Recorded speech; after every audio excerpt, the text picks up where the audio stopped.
Hi, I wanted to go over with you a case that happened at my chiropractic office. It involved an employee that quit. And we're in Indiana, and like many other states, if the employee quits, they can't get unemployment. We can fire at will, or excuse me, let go people at will in our state, and they can try to get unemployment, and they usually win. I had a interesting case that I think that people should know about because there's little things in here that it would maybe help you in the future in case you were in a similar case. Because when this happened to me, I just didn't know what to expect. It was just so much in so much detail that in a small chiropractic practice, I didn't think that I maybe that would come across this. So, anyways, you can see my screen. What happened is she quit, and we did an exit interview, and I'll show you the picture of what an exit interview looks like. And she had it written, she signed it, she had given me 2 weeks notice. However, then she didn't. One day I wasn't there for a trip, and she left a letter and said, I can't give you my 2 weeks, I'm quitting today effective immediately. But she signed it and dated it and everything. Great. So then weeks later, I get in the mail that we have someone trying to claim unemployment benefits. And I was like, no, like she clearly quit. Like I have it all in writing. So here's what our Indiana protest form looks like. I put, that she quit, and I attached the pages to it and said, here's her in writing that she quit. So you would think like that would be the end of the story, right? It was not. So she ended up getting unemployment. And because the state had the wrong address on file for several months, even though I corrected it with them, I would get the information from them like a day late or something like that. Like, you've got 10 days to respond, and I would get it on the 10th or 11th date. And I would call them and say, hey, I just got it. You still have the wrong address. I called, I emailed, I faxed every time. They assured me, quote, they fixed the problem, but they didn't. So that just allowed her to keep getting unemployment because it said that the employer didn't file in time the protest, which wasn't true. And I had it documented. So documentation is key. But when I fax things, my fax service, it gives me a documentation that it was received. So then I could show them that it was received, because the whole time it really wasn't my fault. I understand they're under a lot of pressure. It was COVID. They probably mixed things up. So proving to them that I did in fact have all the documentation, and I had proof from the electronic confirmation that they received it. So making sure you're keeping stuff like that, like I never would have thought to do that. Luckily, I was able to go back on, and I was able to print it out afterwards. But perhaps for something important, maybe don't wait until you have to get it. Maybe just print that out in advance, that confirmation that it was sent. Or now I send everything certified mail to the state of Indiana, so I can make sure someone has signed for it. So things like that, maybe just think about. The next one on there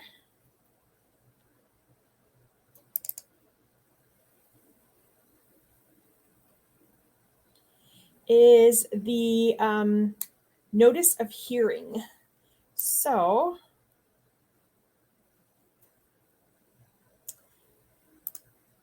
should be able to see that. Perfect.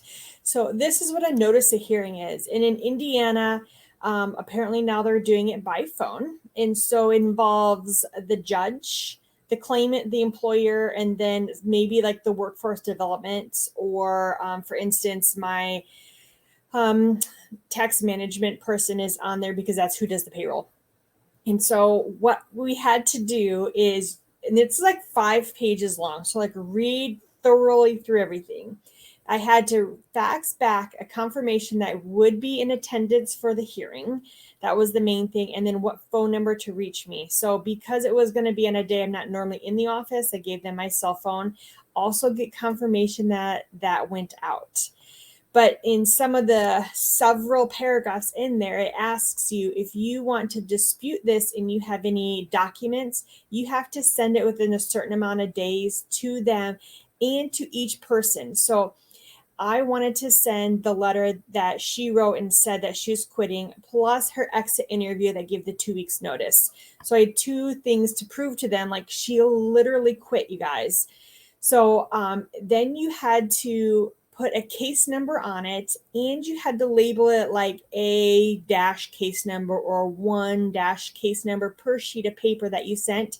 And you had to send it certified to the claimant. So that would be the employee that quit, the workforce development, and anyone else listed on there. And I also had to fax it to the judge's office.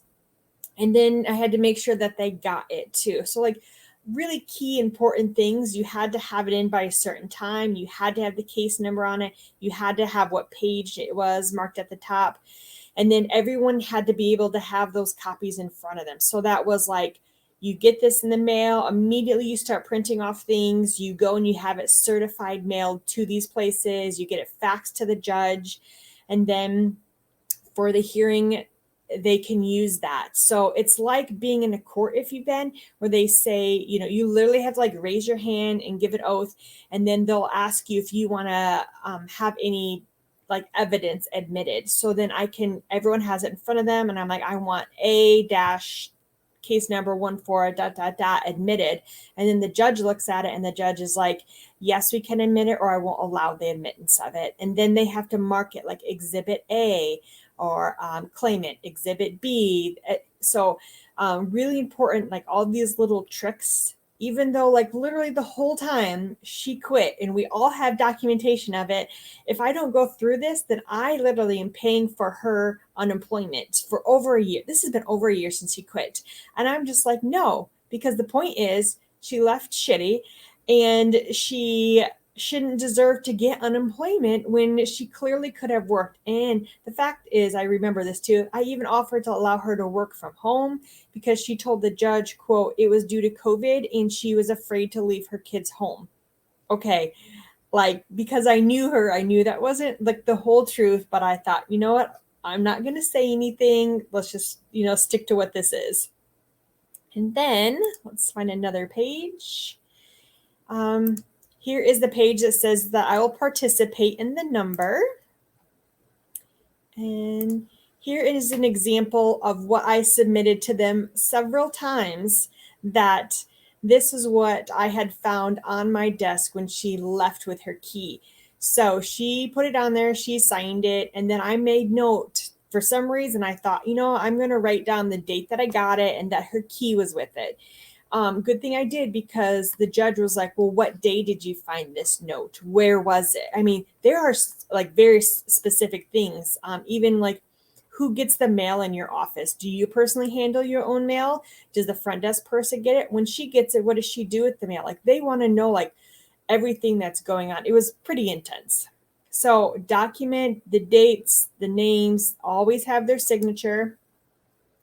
And then here is a picture of my exit interview that I wasn't allowed to put in my case, exhibit D. So I've got the case number and everything. And I printed this out for her. And when she told me whatever day it was that she was leaving, I had this ready the next day for her to fill out.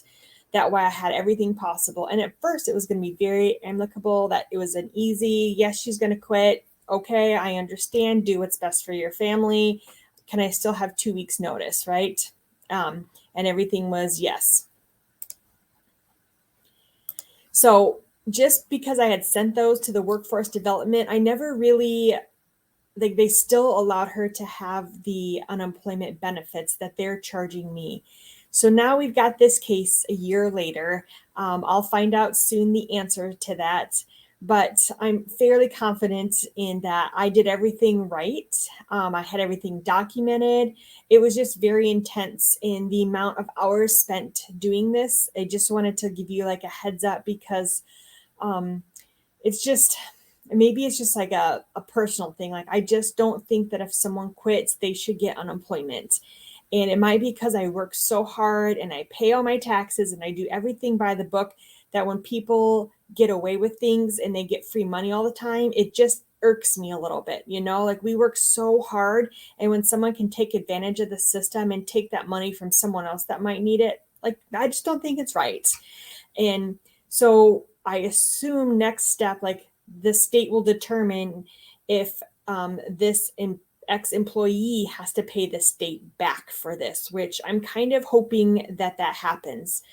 In the closing remarks with the judge said, do you have anything that you want to say on the record? It doesn't necessarily affect how the case goes. And I said, I just don't feel that I should have to pay for her unemployment because she quit, and I followed all the protocols and I have everything documented.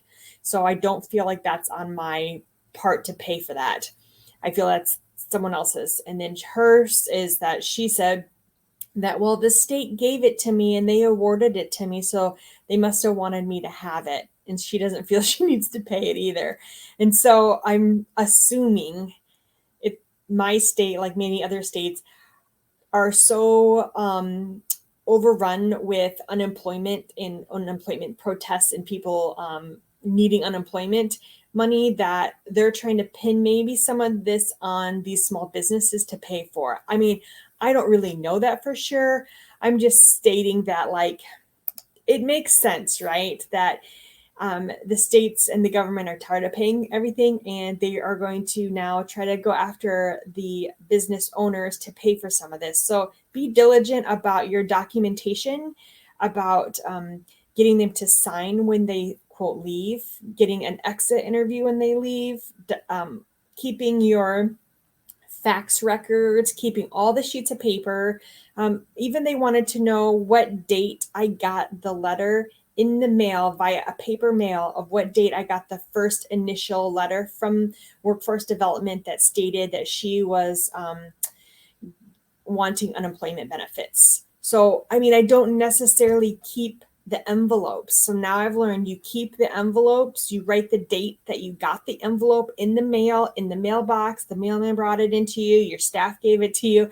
I mean, you never know what you might need. And I feel confident in my case and how I handled it, but I wanted to give you some further little things to think about that you might not think about.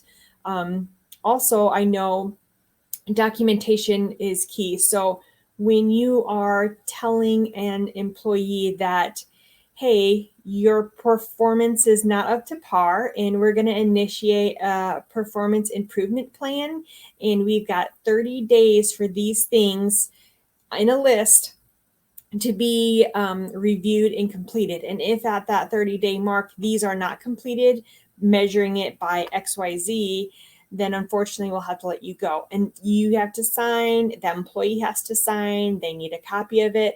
So just telling them that, hey, if you mess up again on the deposits, I'm going to have to let you go, is not the right way to do it. And they can get unemployment. I mean, if you don't care about it, that's fine. But like I said, I work so hard and I don't want to pay unemployment for someone that could work, just chooses not to. So I hope that this helped. Let me know if you have any questions. I know it's kind of like a off the wall case, but I just have this feeling that more cases like this would be happening. And the more we know how to protect ourselves and be very diligent about keeping good records, keeping all the sheets of paper, having them document and sign everything, then the less chance that anything will come back to bite you, really.